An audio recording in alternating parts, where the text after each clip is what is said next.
Hey everybody, welcome back to our Easter devotionals. This might be the final one, but don't be sad about it. Christ is risen. We're reading from John chapter 20, verses 1 to 18 today, if you want to follow along. Here we go. Early on the first day of the week, while it was still dark, Mary Magdalene went to the tomb and saw that the stone had been removed from the entrance. So she came running to Simon Peter and the other disciple, the one who Jesus loved, and said, "They have taken the Lord out of the tomb, and we don't know where they've put him." So Peter and the other disciple started for the tomb. Both were running, but the other disciple outran Peter and reached the tomb first. He bent over and looked at the strips of linen lying there, but he did not go in. Then Simon Peter came along behind him and went straight into the tomb. He saw the strips of linen lying there, as well as the cloth that had been wrapped around Jesus' head. The cloth was still lying in place, separate from the linen. Finally, the other disciple who'd reached the tomb first also went inside. He saw and believed. They still did not understand from Scripture that Jesus had to rise from the dead. Then the disciples went back to where they were staying. Now Mary stood outside the tomb crying. As she wept, she bent over to look into the tomb and saw two angels in white seated where Jesus' body had been, one at the head and the other at the foot. They asked her, "Woman, why are you crying?" "They have taken my Lord away," she said, "and I don't know where they've put him." At this, she turned round and saw Jesus standing there, but she did not realize it was Jesus. He asked her, "Woman, why are you crying? Who is it you're looking for?" Thinking he was the gardener, she said, "Sir, if you've carried him away, tell me where you have put him, and I will get him." Jesus said to her, "Mary." She turned around towards him and cried out in Aramaic, "Rabboni," which means teacher. Jesus said, "Do not hold on to me, for I have not yet ascended to the Father. Go instead to my brothers and tell them, I am ascending to my Father and your Father, to my God, your God." Mary Magdalene went straight to the disciples with the news, "I've seen the Lord." And she told them that he'd said these things to her. I want to start in what might seem like a little bit of a strange place to talk about what the disciples have been through up to this point in the passage. That might seem strange, but I think it's really, really easy to read this story knowing how it ends. But for these three, they have no idea how amazing things would turn out. For John, who wrote it, he went from being the son of thunder, written off for his temper, to being seen by a rabbi called Jesus, not for the flaws that everyone else saw, but for the potential of love that Jesus saw. He was given an opportunity to become a disciple. What an exciting opportunity for any Jewish man.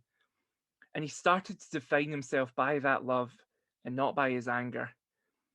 And yet, for him, in the middle of his journey, that rabbi was killed. And I suspect for John at that point, any hope he'd given him might have felt dead too. For Peter, he too went on this journey. He went from being a nobody fisherman to a dedicated disciple of Jesus who was supposed to be the rock of the church. He even had a moment of praise for being the one who'd received revelation of who Jesus was. Jesus had given him dreams and aspirations that he never would have thought of on his own. Yet in this, he was warned by Jesus that he would deny knowing his rabbi. Though he was utterly convinced that he was better than that, he did.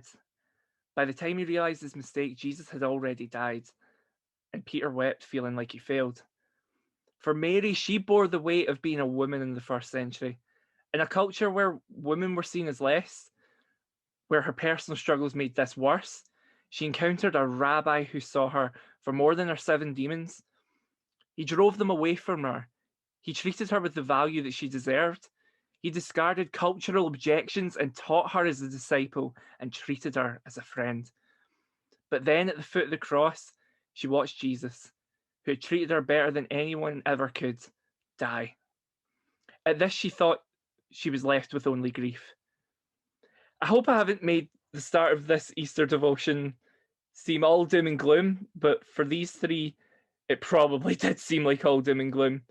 In their grief, it might have felt like the game was over, but in fact, this was the beginning of hope that wasn't just for them, but it was for all the nations. When John and Peter heard the news that the tomb had been found empty, I suspect it felt like a moment where something could be done. We see John's competitive spark come out as a moment as he reminds us who won the race. Yet he can't bring himself to enter the tomb. John stood and he stared at the linens in shock and wonder, beholding what could be. Who had did this? What had happened here? Was there hope after all? As he stood bewildered outside the tomb, I suspect John wondered if he could find this hope here again. At this moment, there was a flicker, which Jesus was not only soon to fulfill, but exceed. As John stood pondering, Peter ran straight into the tomb. We know Peter liked to be a bit of an action man. In fact, it was the last thing Jesus told him off for when he cut the priest's ear off. But when he was taken away by the priests and the soldiers, there was nothing Peter could do. And then he went on to deny him. I reckon for Peter, this felt like a moment where, by going into that tomb and doing something, he could regain his honour, avenge his mistakes. That he rushed into the tomb hoping that he could investigate clues, or cut off an ear, or just do something to make himself feel like he made up for the mistake of a lifetime. Even in the almost race described by John, Peter doesn't win. This guy really needed something to make up for his denial. He was looking for anything, even running faster than someone to a tomb. Is this what Jesus will bring for him? Yet they both arrived with the agenda looking for something. They left bewildered, with questions, believing that something had happened, though not clear what that meant. They go home with a flicker of hope, but ultimately still grief.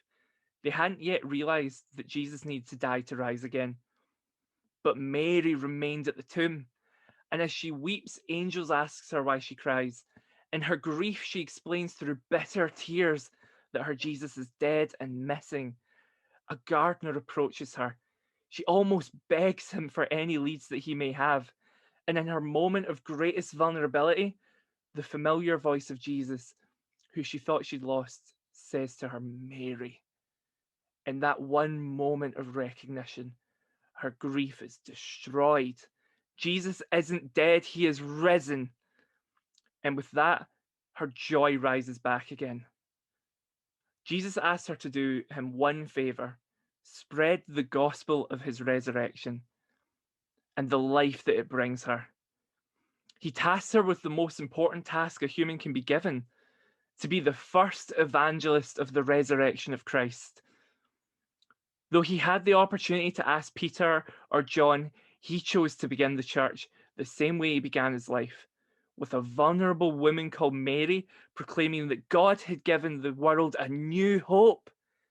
In this, he would reveal himself to all he had known. He would appear to Peter and reaffirm him. He would appear to John and develop in him what would be known as the disciple of love. And as he began to be seen by all, this good news would spread to all the nations. But this was the beginning of the good news of Easter. This was when Jesus rose victorious.